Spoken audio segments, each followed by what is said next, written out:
ओम श्री साई राम।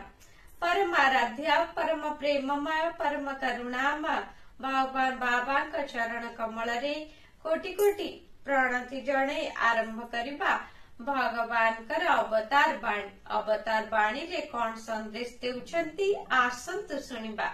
चिंता को नियंत्रण करिबा को चेष्टा कर नाही, चिंता न करिबा को चेष्टा करिबा सहज नुहे।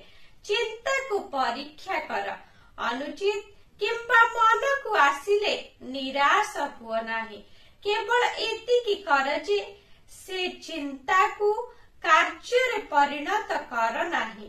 कार्य रे परिणत न हेले चिंता आपे आपे दुर्बल होई अपसरी जीव। चिंता आसु सेथिरे लिप्त हुआ नाही, ताको उपेक्षा कर। घर को आसुथुबा अतिथि को उपेक्षा करले से आपे आपे चाली जीव। जाओ बोली कहिबा आदौ आवश्यकता नाही। शुभ सकाळ, आपणकर दिनटी मंगलमय हेउ। जय साई राम।